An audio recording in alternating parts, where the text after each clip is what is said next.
In this video, I'm going to talk about the biggest fraud ever in the metal industry. The Trafigura 575 million nickel fraud. How one of the top trading companies in the world can get scammed like that. Trafigura is to commodity trading what Goldman Sachs is to banking, McKinsey is to consulting.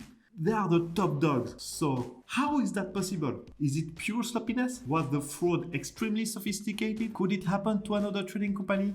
What is going to be the repercussion of a $500 million fraud in our small commodity trading board? We are going to discuss all of that in this video. So I'm going to read through different Bloomberg articles that, by the way, did a very good job covering this case. I spend most of my time with journalists, so when they do a good job, it's worth mentioning. Let's dive in.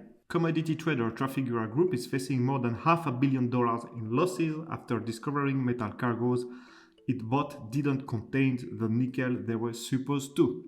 Nickel is a very expensive metal, so one container can easily worth $500,000. Trafigura has spent the past 2 months uncovering what it believes is a systematic fraud against it. It has started legal action against the Indian businessman Prateek Gupta and several companies connected to him, including TMT Metal and subsidiaries of UD Group Trading. From the intro, I immediately have a lot of questions. Gupta is a known dodgy character. This is not his first rodeo. And when you see that companies like TMT Metal that do roughly 1.5 billion in revenue are involved in a $500 million shipment, how is that possible that Trafigura ended up with an exposure of $500 million with that known on the other side of the trade? That is the part that I don't understand. Trafigura has been trading with good past companies since at least 2015, but started reviewing the relationship last year. It had been buying nickel in containers already on board ships, and then selling it on when the vessel reached their destination. So they bought FOB, and usually when you buy free on board, you always ask your supplier to give you a certificate of analysis by a third-party inspector like SGS, Cotecna, IHK, and so on. Because on the other side of the trade, you probably have buyers that want to have those certificates. The trade began to unravel when Trafigura investigators arrived at the port of Rotterdam just before Christmas to check the contents of a container that was meant to hold nickel. It was full of much lower value materials. It has been 8 years that they've been working together, so I can imagine that Trafigura will buy a container without having the proper full documentation of those containers. I mean, it may be a trader secret, but sometimes traders buy product without being sure at 100% that the product is as per the contract. Especially when this is long-standing relationship. But again, here what makes really no sense is just the sheer volume of the trade. 25,000 metric tons of nickel is roughly 1% of the world production. So now let's read a subsequent article that gives more information about At an early January meeting in London, Gupta confirmed the scale of Trafigura exposure and offered to settle the amount over time. So this move is typical from a serial fraudster. You know, they got you in and then they know that you are kind of stuck.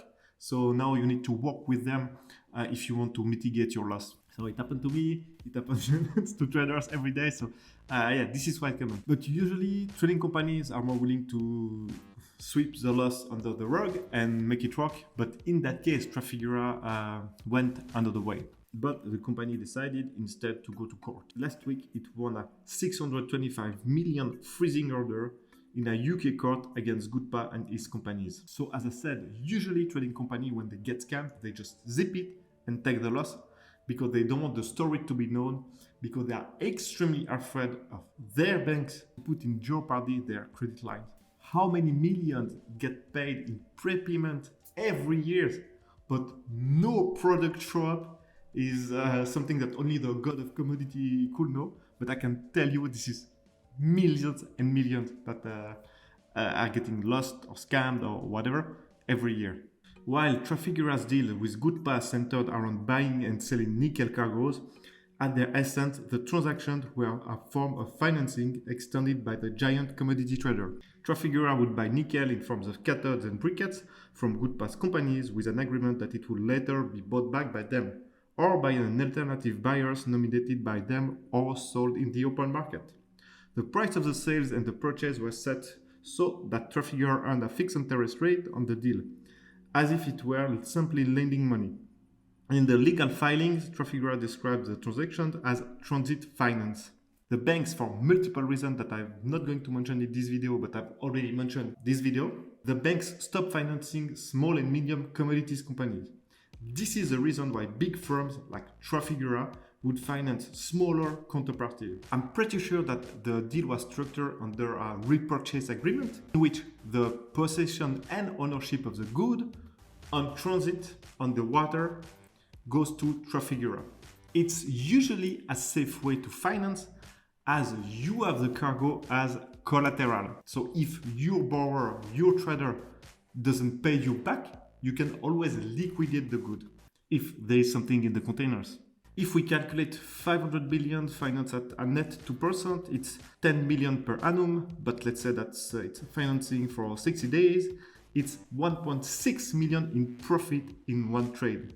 So for the nickel desk, that is probably a small desk compared to the other desk at Trafigura. I mean, think about LNG, crude oil, and so on. This is a huge trade, and for any small desk, this trade is gold. Also, now that I'm thinking of it, the fact that they didn't check the certificates makes sense if this is a repurchase agreement. It's Gupta's final customer and not Trafigura's final customer. So if you put yourself into the shoes of the operation team or the finance team, they're like, look, I mean, we don't really care about the document, to be honest, as at the end of the day, we are going to sell back the good to the same guy which is shipping it. So, I mean, I have other stuff to do. I'm already completely overwhelmed. So, come on. I'm not going to sweat about a bunch of documents that at the end of the day, we don't really need for the sales.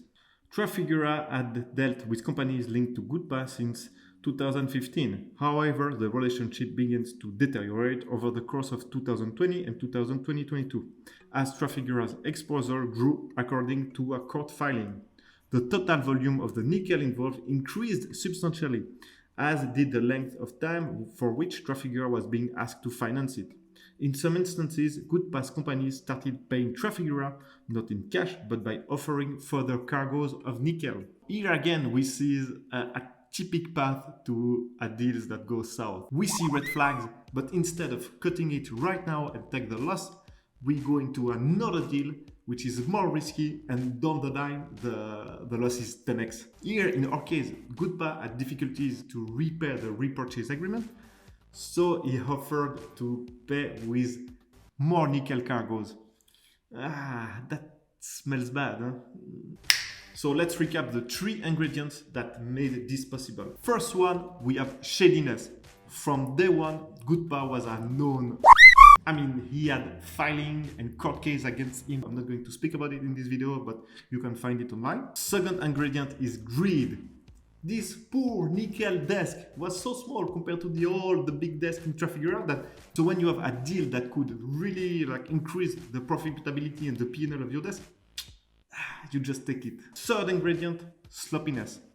They had been dealing with Gupta's companies for 8 years, so with long relationships, there is some type of sloppiness that get involved. The exposure grew without really checking what's going on. Shadiness, greed, sloppiness. You check those 3 ingredients, and you get a delicious 500 million loss cocktail. Funny enough, I don't think it will change a lot of things for Trafigura. They might lose 1 of 2 banks, but you know, they have like 500 banks that finance them, so is it that bad? I'm not really sure. The irony is that banks are going to be even more scared to finance commodity traders. So that means that there is going to be even less liquidity, just liquidity for the commodity trade finance in a world. So that means that there's going to be more opportunity for traders like Trafigura to finance smaller counterparties. So that's the irony, man. Finally, let's finish this video with a word of Gary Nagel. which is a chief sustainability officer of Glencore. He's the CEO of Glencore, of course. We have a very strong controls and system in the company, and we are very confident that an incident like that wouldn't be able to happen at Glencore. So dude, come on, I really like to know the context of why did he say that, because seriously, this is bad karma. This is bad karma, man. The universe has a way to send stuff back to your face. I mean, touch wood. That's it for me today. I hope that you liked the video. And please let me know in the comment what you think about this Trafigura case. Ciao, ciao.